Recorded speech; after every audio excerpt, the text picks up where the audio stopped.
Hello, David. Well, good morning, everyone.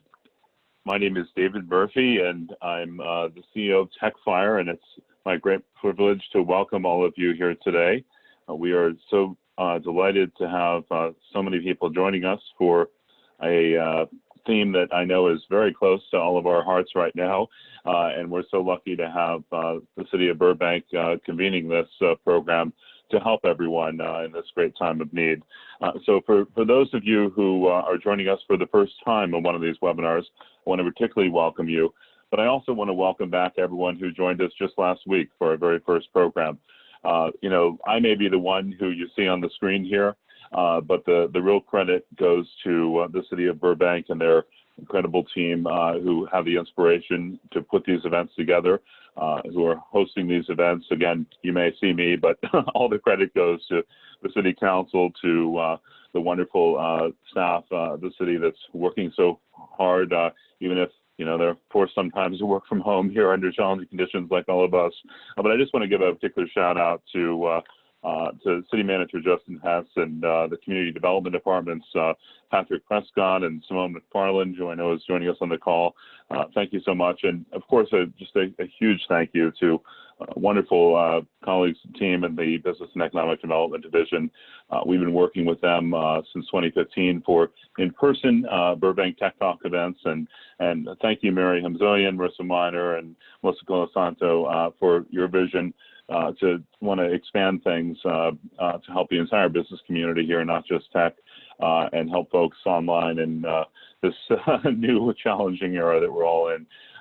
We didn't want to leave people abandoned without the ability to do in-person events. And of course, I think we're finding that there's even more engagement now that we're all online. We're all stuck at home looking for all the help we can get. So, our attendee count is up even. So we're so grateful to have all of you joining us here. We hope that you find these programs helpful. If you missed the program last week with a broad look at the CARES Act and the range of SBA loans, including things beyond the particular program we're looking at today, encourage you to check out the video of that. It's available from the city's website, burbankca.gov. Then click on the COVID-19 resources and look under the business resources section. You'll find the link to the Burbank Tech Talks archive video. We had, I think, an informative program last week. But there were so many questions, we kind of jokingly said we're going to have to invite one of our panelists back, Julia from the SBA, and indeed we have here.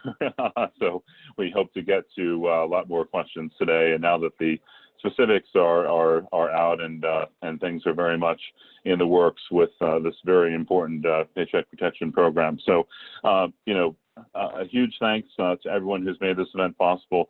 Again, credit does not go to me. If you're grateful for the resources you learn here, full credit goes to the City of Burbank. But thank you very much for joining us. And again, please do visit the city's website for other resources as well. They have a robust list of resources, and it's burbankca.gov. And just click on the COVID-19 button. So today, I think all of us, are in the small business community very much in the throes of learning about and perhaps applying for or trying to apply for this SBA Paycheck Protection Program. If you're not familiar with it, it is, of course, the $349 billion program that provides loans, which can be forgiven under certain conditions if used for payroll and such, to help small businesses in this incredible crisis that everyone is dealing with. And I just want to say, before we get into things, my heart goes out to all of you on the call, all of our, small businesses in the community. This is a hard time. You're dealing with the challenge, the fears on a health standpoint first. You may know people, of course, impacted by that. You may be impacted yourself and your families. And first, thoughts are with all of you on that. But we're all having to also deal with this on an economic level, and not just in the macro world, but very much in our own small businesses, as we deal with the incredible stresses and incredible real life issues that these challenges have brought up. So I know all of you are clamoring for all the help you can get ASAP, and that's what this program is designed to do. we wanted to, join together in a rapid response kind of way to get people the resources and get people direct insights from the SBA and also from the banking side. And so we are so grateful indeed to have with us today two incredible panelists back again for the second week in a row. A huge thank you to Julia Jarmaleo, Public Affairs Specialist for the U.S. Small Business Administration's Los Angeles District Office. She was a big hit with attendees last week. Thank you, Julia, for making the time again amidst a crushingly busy time, probably the busiest time in your career. And similarly, I'm sure it's also the same busiest time of your career for Suzanne Beck, Vice President and SBA Loan Specialist with City National Bank. Thank you so much for carving out the time in your schedule today to join us here. We extended invitations to a whole wide range of banks because we thought it was very important to have sort of practical insights from the banking side. And most folks, quite understandably, were just buried in paperwork right now. But Suzanne made the time heroically, and we are so grateful on behalf of everyone who's joining us. Thank you so much. I know we want to come away with actionable advice here, practical insights, and we want to dive right into things without any further ado. And I'd like to kick things off first in just a moment with Julia from the SBA side, and invite her to bring us up to speed on where things are, maybe for those who are just getting up to speed, just learning about the program, a broad overview, and then, everything else that we need to know. And then we'll turn things over to Suzanne from the banking side for an overview, and we'll open things up to questions. We'll have a lot of time for questions. We know we want to get to as many as possible. Feel free to submit them using the Q&A tool within Zoom. It is separate from the chat. There's a separate Q&A button you'll see at the bottom of your screens. And you can also upvote other questions that other people have asked so that we can get the most important and popular questions to rise to the top. So anyway, without any further ado, Julia, I'm going to turn things over to you. And thank you again for joining us. Thank you, and thank you, City of Burbank, for bringing everyone together, to my fellow panelists and attendees. It's so important. I said it on the call last week, I think, as well, for anyone that's returning, but it's so crucial in these unprecedented times of crisis to really make sure that the information that's being disseminated and the information our small business community is getting comes straight from the source. And that, small businesses are, and they always have been, the backbone of our economy and the cornerstone of our community, and they're facing unprecedented economic disruption. And so SBA is here to support them in that process. So I know we're focusing on the Paycheck Protection Program today specifically, but the SBA does have a few other recovery resources that are all available at sba.gov/coronavirus. So the Paycheck Protection Program itself is a loan that's designed to provide a direct incentive for small businesses to keep their workers on payroll. These loans are forgivable if the employees are kept on the payroll for 8 weeks and the money is used for payroll, rent, mortgage interest, or utilities. These loans are available through any existing SBA 7A or 504 or microlender, or also through any federally insured depository institution, credit union, farm credit system, and banks are actually in process of becoming approved for this program as we speak. I know we've gotten a lot of questions about some banks not lending, or some banks lending only to existing clients, or different challenges with banks. We understand that, and it's being addressed. On the sba.gov/paycheck protection/find, you can actually go in and find the lender that's nearest you and call them to see if they are lending or if it would be a viable option for you. And we're so lucky in Southern California and in Los Angeles to have such a big lending market, and it is competitive. I encourage anyone who is having any challenges applying for this program to use that find tool and to call around and get the information that's best for that. If you don't like an answer a bank is giving you, call another bank. You are the customer here. And then overall, so the Paycheck Protection Program loans are available through June 30th, 2020. All small businesses that meet SBA size standards, which are available at sba.gov/size, which are based on industry standards and NAICS codes, can apply. Any business, 501c3 nonprofit, 501c19 veterans organization, or tribal business concern can apply. Any business with a NAICS code that begins with a 72 that has more than one physical location, and sole proprietors, independent contractors, and self-employed persons can also apply. As I mentioned, the loan will be fully forgiven if the funds are used for payroll costs, interest on mortgage, rent, utilities, and the loan payments will also be automatically deferred for 6 months. No collateral or personal guarantees is required.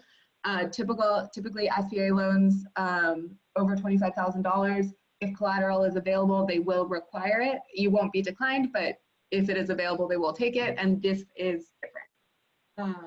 Neither the government nor the lenders will charge small businesses any fees, and that forgiveness portion is based on the employer maintaining or rehiring in some cases and employees and maintaining their salary levels.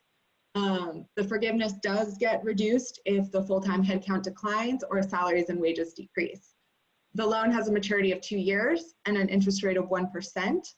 And we do have resources online on the sba.gov/coronavirus webpage if you want to kind of get a look at the application. The interim final ruling is also on there if you want to get into the real specifics of what the program is. And it also has a significant amount of other recovery resources that the SBA offers. Is that all right in terms of overview? That's great. And before we dive into things, so with Sujan, maybe if you just want to also give us a preview, what are some of the other top questions that you're getting so we can just preempt those, any other FAQs? Yeah, of course. So a lot of the questions we're seeing is, so are small businesses required to have 500 or fewer employees to be eligible borrowers? And the answer is no. So small businesses can be eligible borrowers even if you have more than 500 employees, as long as you can satisfy the existing statutory and regulatory definition of a small business under the Small Business Act. And a business can also qualify if it meets the SBA employee-based or revenue-based size standard for its primary industry. And again, those specifics of that for particular industries are available at sba.gov/size.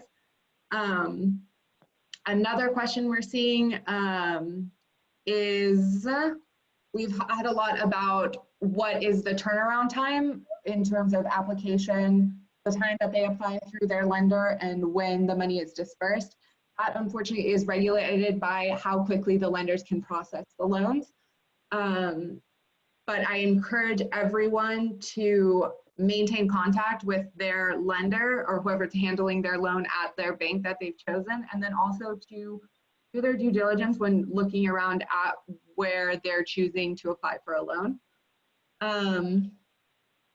Some of the other questions we're receiving is whether if you've applied for an economic injury disaster loan, can you still apply for a PPP loan? And the answer is yes.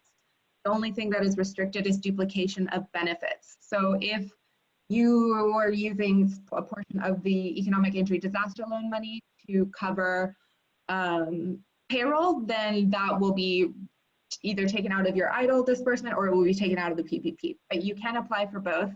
And this is a great opportunity to reach out to SBA's network of resource partners, whether it's a small business development center, a women's business center, a veterans business outreach center, a STAR mentor. They are all available to meet virtually and over the phone to help you decide what program is going to be the best beneficial for you. Sorry? Fantastic. And I was actually just going to say, if you can take an opportunity to just expand very quickly on the broad range of other programs for those who weren't on the call last week. And again, if you weren't on the call, do encourage folks to look at the archive video for more details. But just a quick overview of the economic injury, disaster loans, and other benefits, if you could, Julia. Yeah, of course. So the economic injury, so we have a couple programs that have been put in place specifically for the disastrous effects of coronavirus, and then they're also available on an overall scale. So the economic injury disaster loan, if anyone is familiar with the program or not, it has been tweaked specifically for COVID-19. So what we call an EIDL loan provides vital economic support to small businesses to help overcome the temporary loss of revenue as a result of the pandemic. So specifically as a response to this pandemic, we've also added a portion in there where small business owners throughout the United States and its territories can apply for that advance of up to $10,000. So this advance will provide economic relief to businesses that are experiencing that loss of revenue. And that advance will not have to be repaid. We are also offering an SBA Express Bridge Loan Program. So this is a pilot program that allows small businesses who already have an existing relationship with an SBA lender, they can access up to $25,000 quickly while they're waiting for a disbursement of an economic injury disaster loan. So it's kind of like bridge gap funding. We also are offering debt relief. So it's financial reprieve to small businesses so SBA will automatically pay the principal, interest, and fees for anyone that has a current 7A, 504, or microloan for up to 6 months. And we'll also pay the principal, interest, and fees of new 7A, 504, and microloans as long as they were issued prior to September 27th, 2020. We also, as part of what SBA offers as a whole, I briefly mentioned it earlier, but our resource partner network is a really crucial thing, I think, for and a really incredible resource for small business owners and entrepreneurs to take advantage of in these times. Because as I said, they are completely free of charge. Small business development centers, women's business centers, veterans business outreach centers, core mentors, they're all available to meet virtually, and they can help not only in disaster times like now, but especially in disaster times. There's so much information that is out there, and can be really overwhelming, and things overall are very uncertain, and it can be scary, and we're all looking for what is accurate information. They have it, and they can help you navigate the process of finding resources, even outside of SBA. Fantastic. Well, we'll bring in Suzanne shortly here to offer a bank perspective, and then we'll open things up to everyone, for all the questions that are coming in. I just want to say we've got some great questions coming in. Thank you very much, everyone. If you want to also just go in and look at the Q&A panel, you can upvote questions that you are most interested in, and that will give us a chance shortly when we do open things up to get to the most popular questions first. So go ahead and take a moment and upvote things. If you could, if you're an attendee. And without any further ado, then I'd like to turn things over to Suzanne Beck, who's Vice President and SBA Loan Specialist with City National Bank. Suzanne, thank you so much again for making the time amidst this incredibly busy day to join us. Good morning, everyone. Thank you, David, and thank you to the City of Burbank to inviting me as participating as a panelist. My name is Suzanne Beck, and I'm currently the SBA Loan Specialist with City National Bank. I'd like to share this morning some lender perspective and how your lender may be processing your PPP loan application, and some of the things that you should expect during your application process. We're approaching 3 weeks since the President signed the CARES Act into law, and just about a week since the SBA has released the rules to the lenders and released the lenders to process the applications. So things are moving at lightning speed. It's a very fluid situation, and lenders across the nation have been working around the clock to work with their clients to process their applications. At City National Bank, it has been an all hands on deck situation. This is our priority to help businesses, thousands of businesses, hundreds of thousands of businesses in our small business community, to help them that have been impacted with the COVID-19, and to help process their applications and get their funds as quickly as possible. Just from a lender perspective, I'd like to just give you some background on things that you should expect to submit to your lender. Primarily, the PPP program is based on the average 12 months, the last 12 months of your payroll costs. Therefore, you'll be submitting wages and tax documents for the last 12 months or through the year end 2019 to your lender, as well as IRS forms.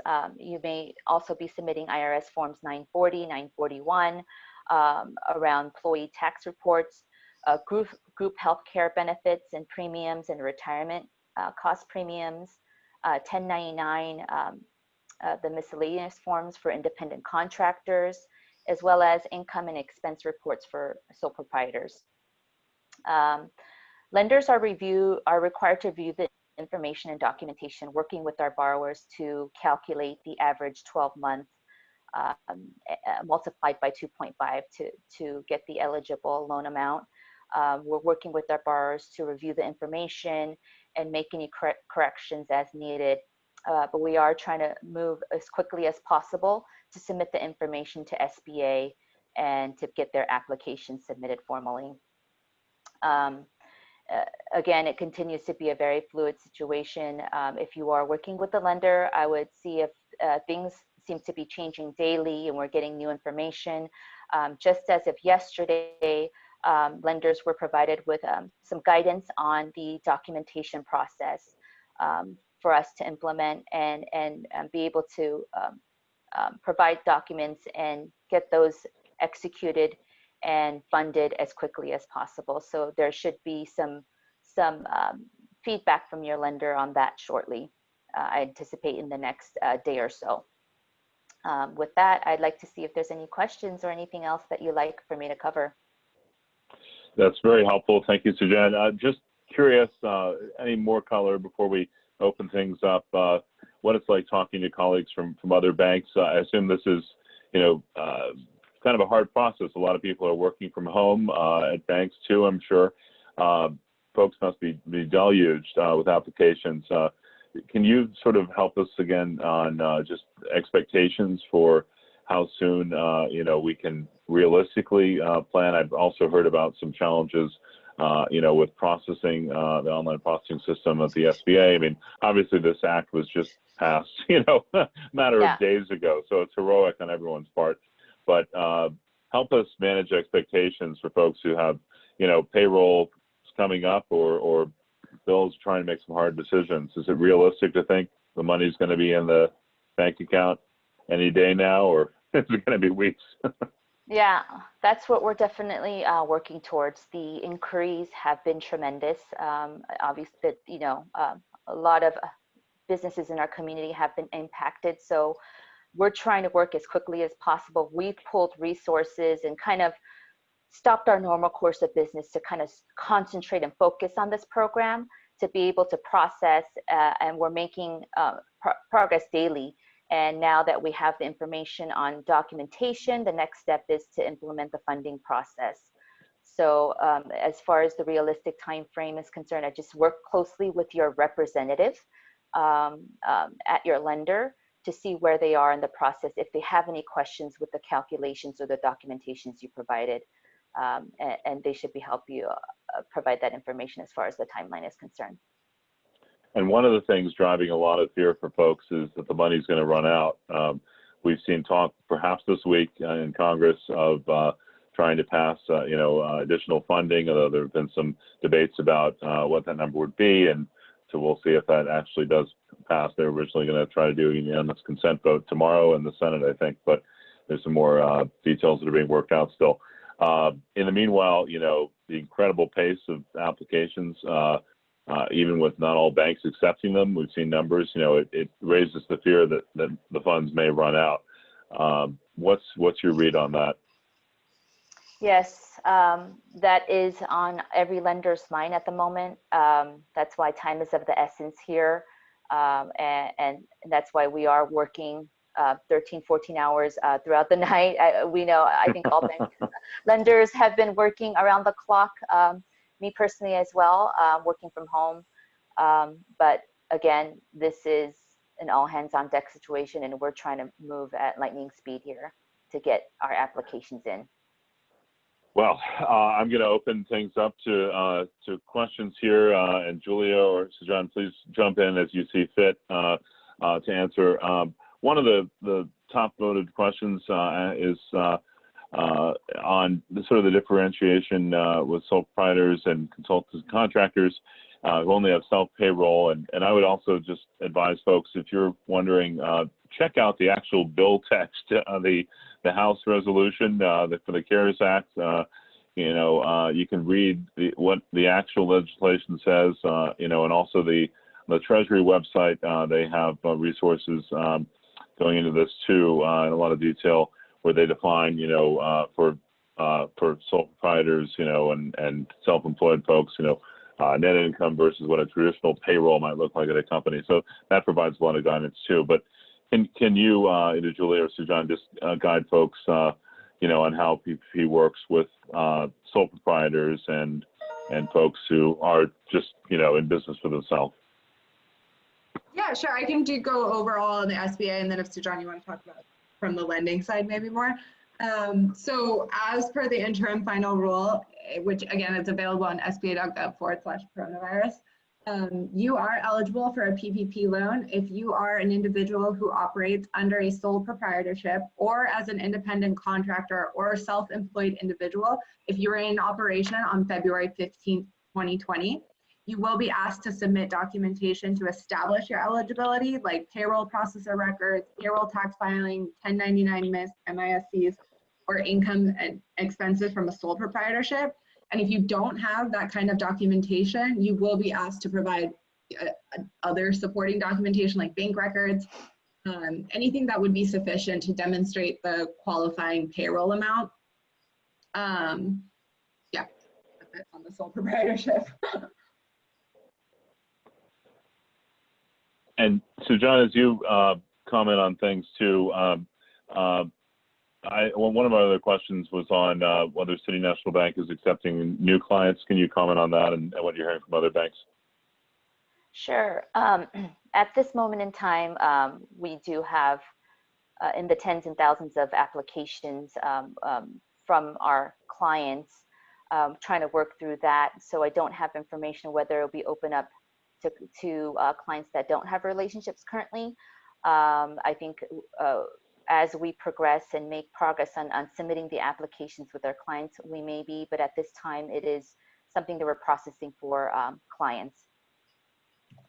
Great. And that's what we're hearing from a lot of banks too. I would just advise just something that I found folks have found helpful. Can't hurt to reach out to a lot of folks. You heard Julia mention, the resources on their website, the list of banks. Also, a number of chambers of commerce have, lists of banks in their communities who are participating. You can frankly email a lot of folks at once. The BCC, a lot of folks you have to see, ask folks who is open. And there are folks out there who, if your bank, is not participating right now. So another question we had was mentioned Wells Fargo in particular. They had a cap that limited them. I think I saw today the Federal Reserve maybe raising that cap, so then maybe they'll reopen. But for others who are dealing with challenges with their banks not being able to accept them, do have hope. There are banks out there that are willing to take you. So. There are. Thank you, David, for mentioning that. And again, SBA does have a tool to sift through the lenders based on location. So you just type in your zip code and it brings you a list of lenders that are closest to you. This is also a great opportunity to look into like I said, Los Angeles has a really abundant lending pool, and it's a very competitive market, especially right now. It's a great time to look into your, banks that are headquartered in Los Angeles, local banks. Don't disqualify anyone or yourself just because it's not your primary banking institution. Yeah, that's definitely the case. It's good to be in a big region here with a lot of options to choose from. Another question we have gets in some more on this whole question of independent contractors. I have a question saying, how does it work if all of my employees are 1099 independent contractors? So unfortunately, independent contractors do not count as employees for the purposes of the PPP calculations, but those independent contractors can apply for a PPP loan on their own. Got it. Our next question relates to from Patrick. If you are a pre-revenue startup but have already paid contractors and employees, how does the business owner list his or her salary for this program? So in other words, it sounds like the person only put in sweat equity, so to speak, hasn't been receiving salary themselves. My understanding is that it would require a financial projection statement, but maybe Sujan on the lending side, you could speak to that. So in that program for individual owners and contractors will open up for application process, or we'll be accepting applications starting April 10th, this Friday.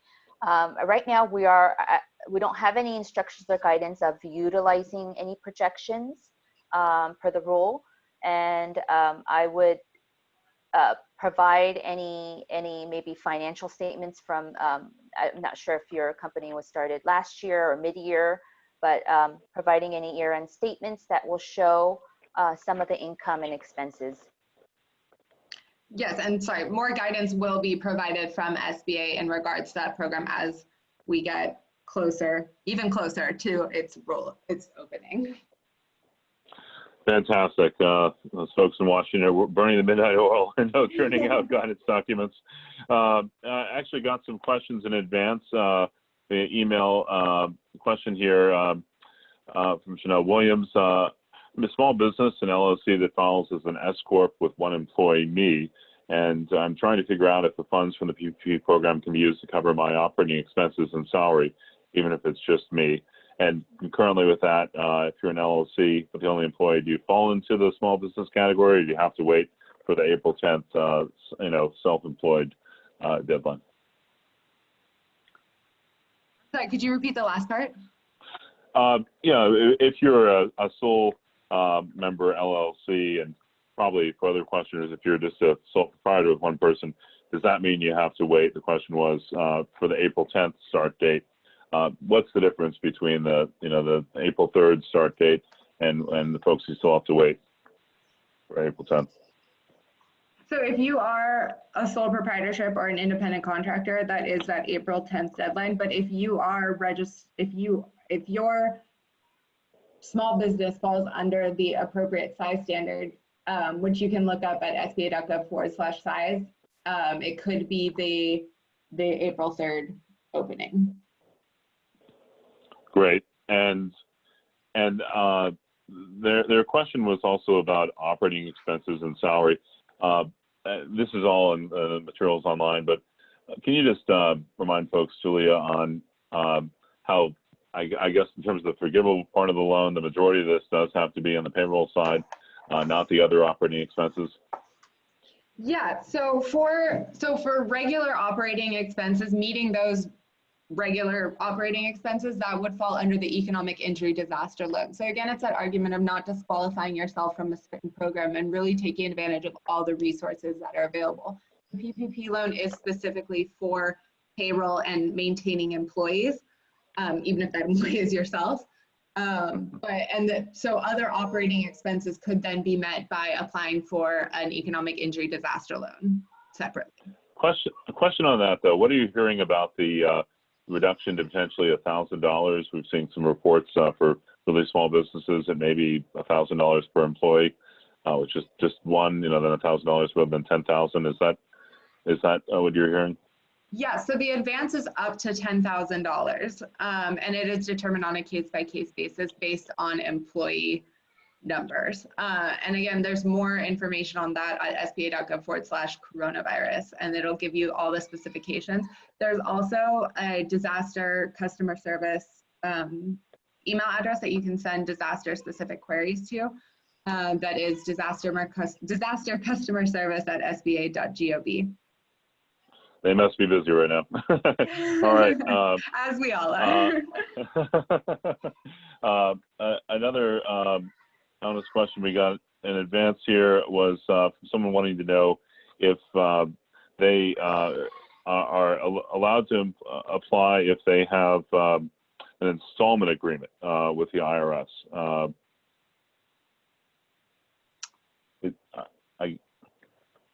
Is that a question you know about, Julia? Or I believe that would be on a case-by-case basis, but let me get a concrete answer to that or see what kind of answer I can get, and I will make sure to follow up. If that person could send an email to lado@sba.gov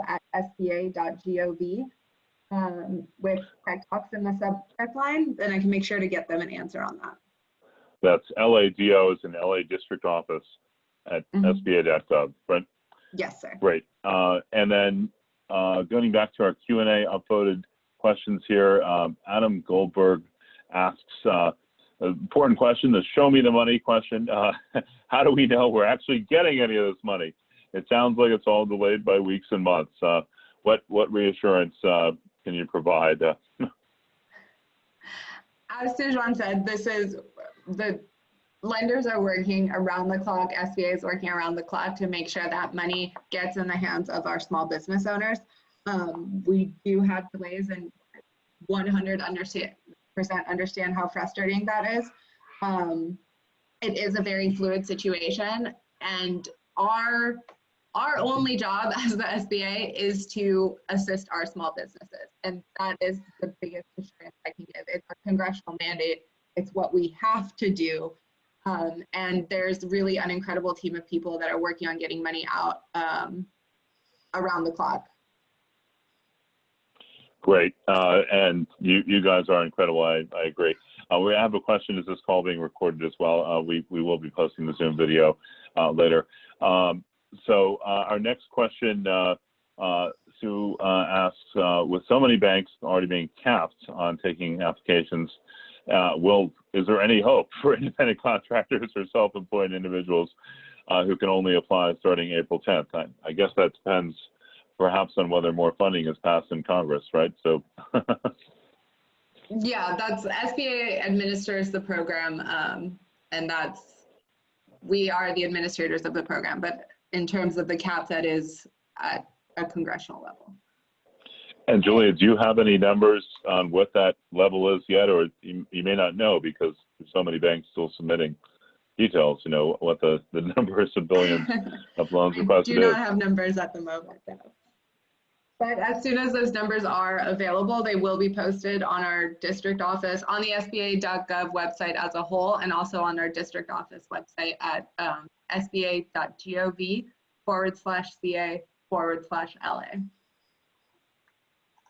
Great. Let's see here. So we have a question here. Another questioner asks if I'm late in filing my business taxes for this year, as of course the IRS and the FTB extended the deadlines. Can I still apply for the program? You can use last year's tax returns, right? Yes, actually, and this is Sujan.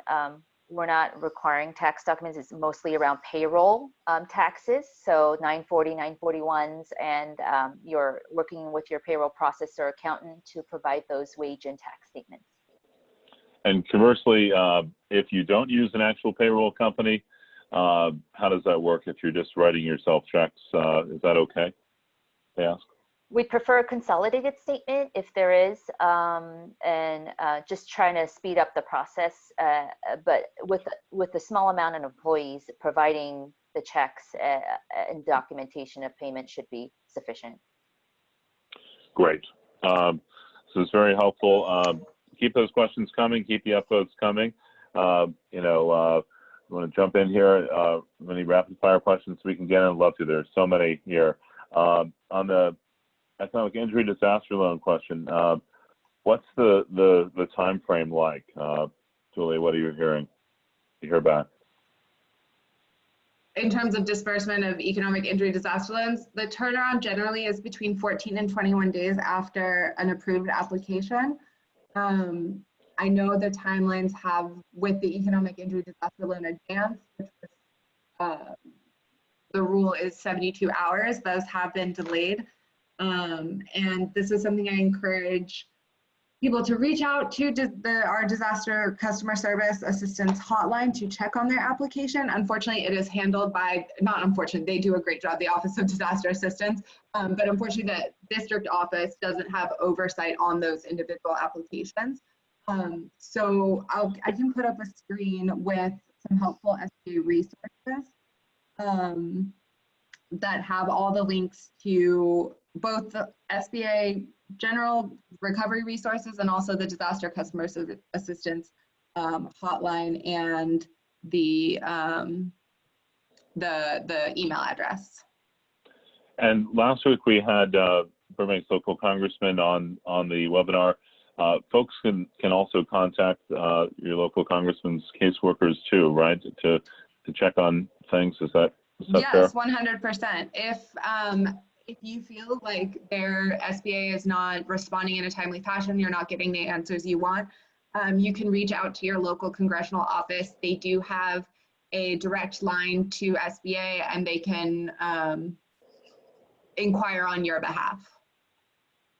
Great. And of course, as the congressman said last week, they can't, weigh in on approvals or not, but they can they can help the squeaky wheel get the oil. And a question on affiliation. Since we are, of course, the Burbank Tech Talks program here, there's been a lot of reporting.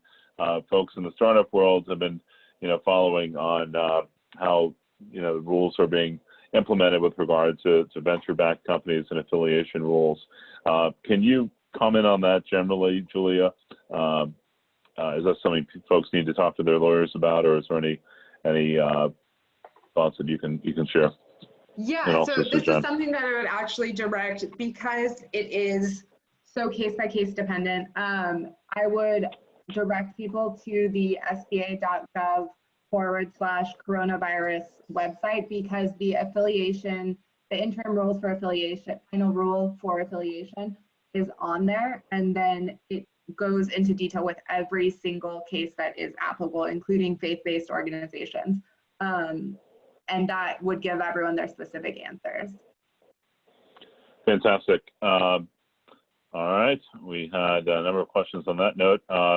Let's see, for the question here relating to the number of employees you have, Laura asks, what if you have fewer employees as of January 2020 than what our 2019 payroll records show? We've not laid anyone off, but our payroll costs are less now than 2019.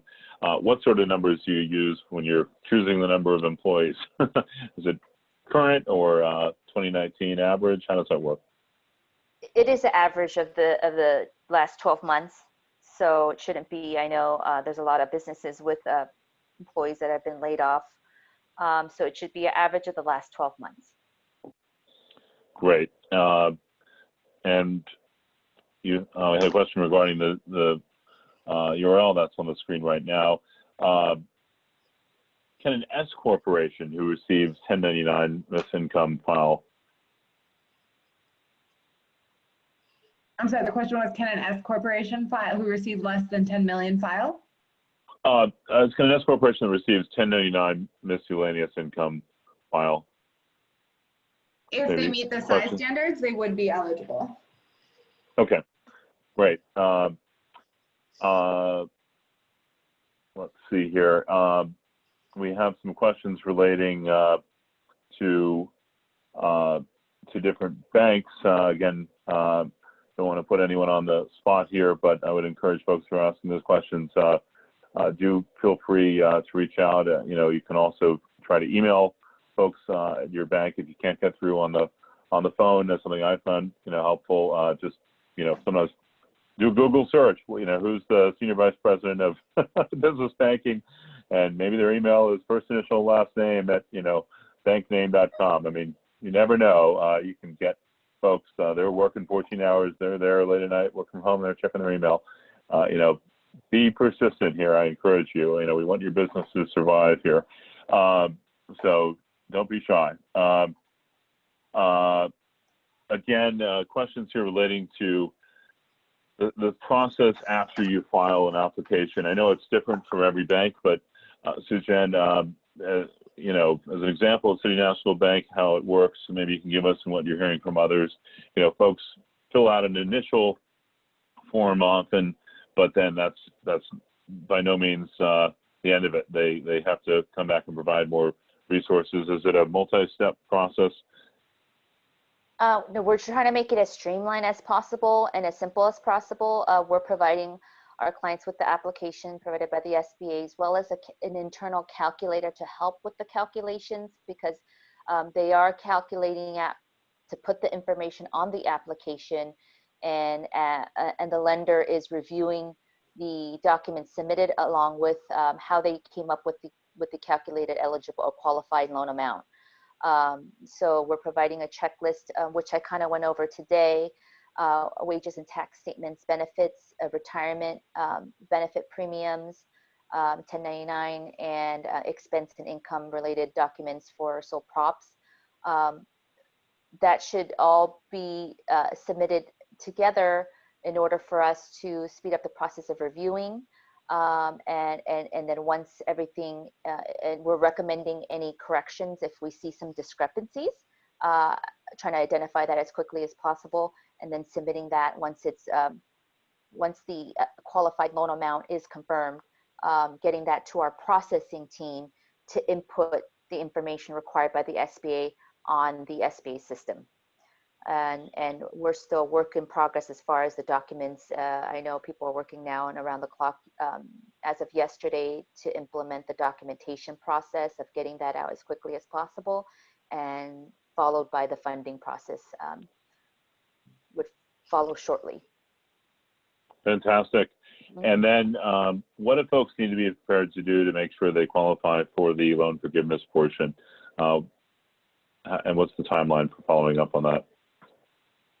As far as being qualified, providing the information on the application, I think that is available at sba.gov as well. Looking at the questions that are answered, there is a brief, it's a 2-page application that actually needs to be completed. The additional pages are more information on calculations, but I would go through the questionnaire, and they're just yes or no questions about the employee size, and that will help determine, or lenders determine, the eligibility.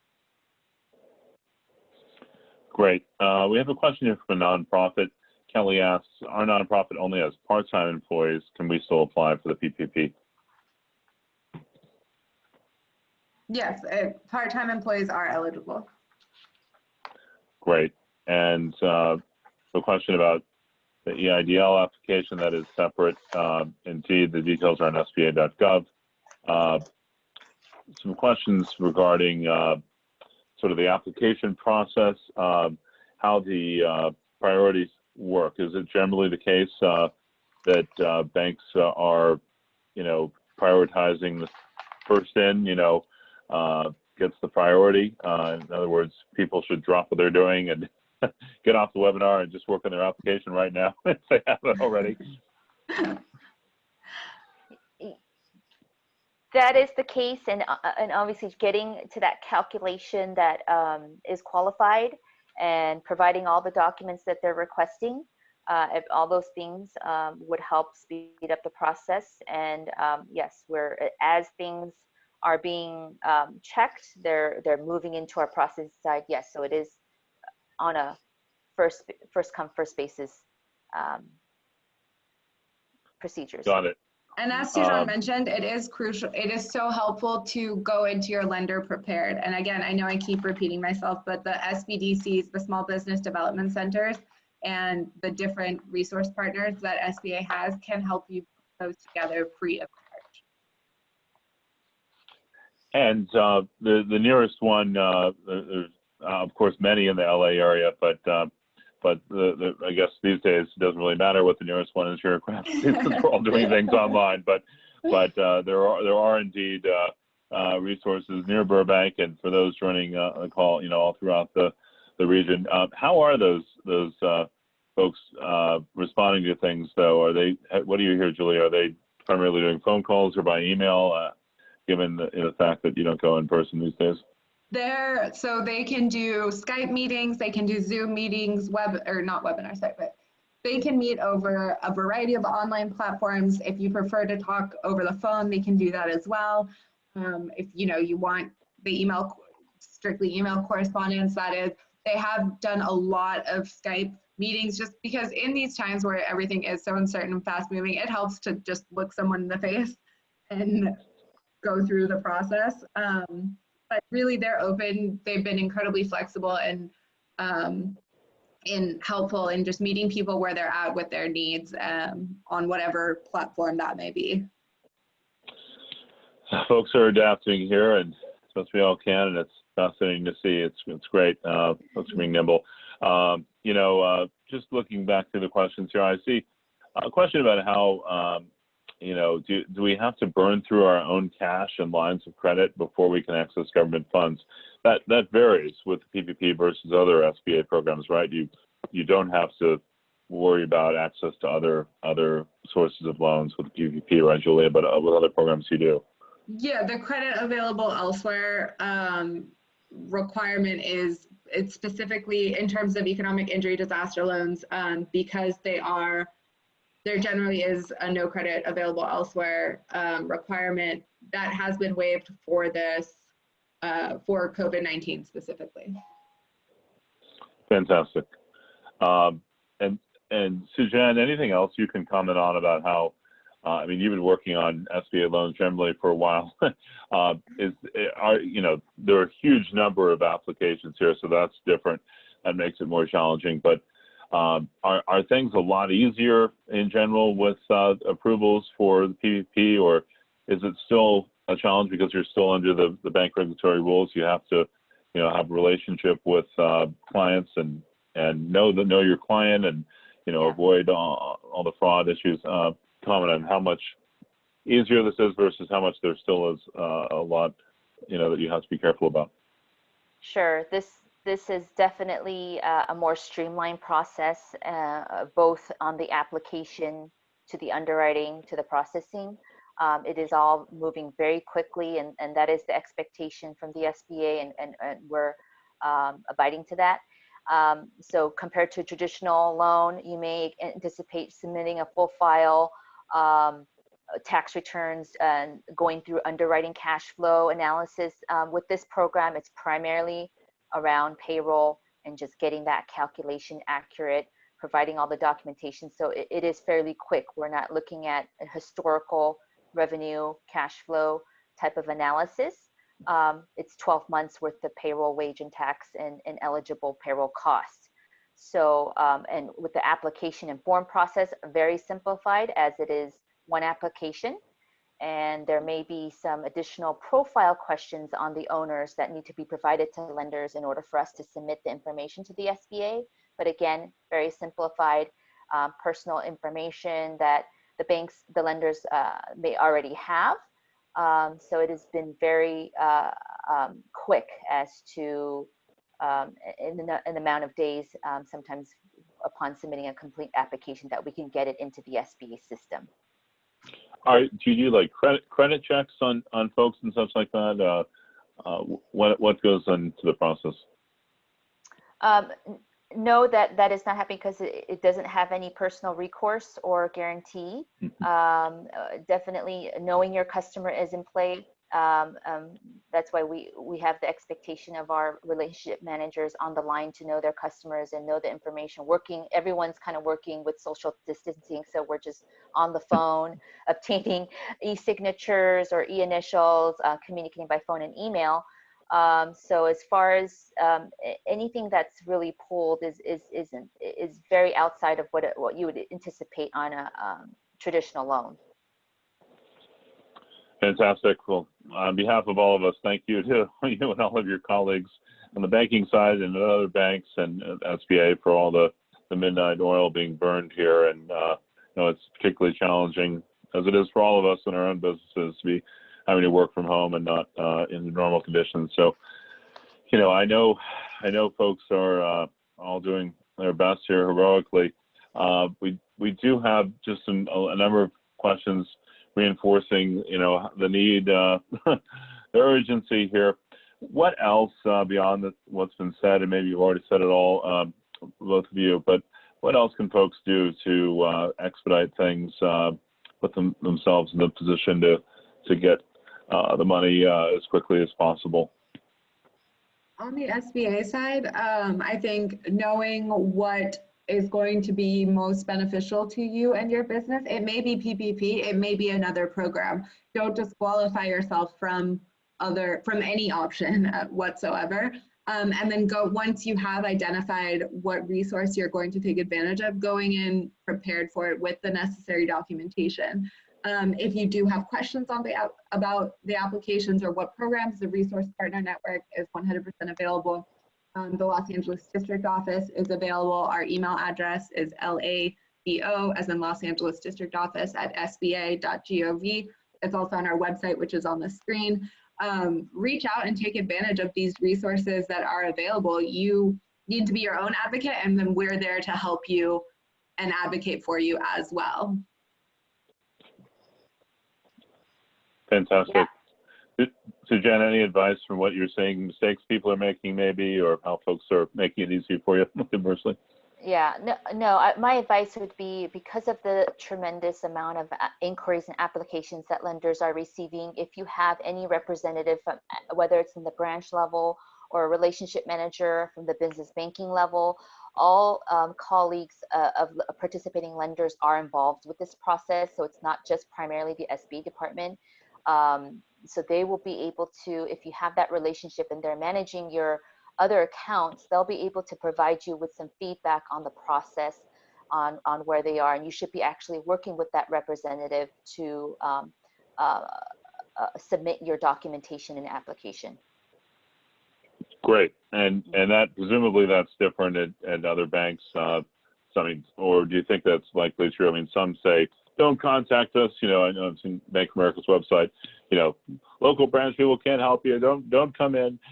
Don't call, you know, this is an online process, but I imagine, you know, even if the applications are online, it sounds like there are human touch points behind the scenes in general, not talking about any particular other bank, but, you know, it is a relationship-driven business. Banks are required to know their customer. It can't hurt to check in with people that know you. Correct. Exactly. Great.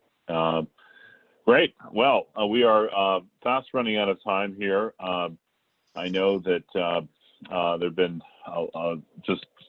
been a tremendous a number of great questions from folks here. I hope we've gotten to as many as we can. I know we haven't been able to answer everyone's questions, but we do want to, you know, keep helping all of you in every way we can. We're planning. I've got 3 more events in this series already in the works here.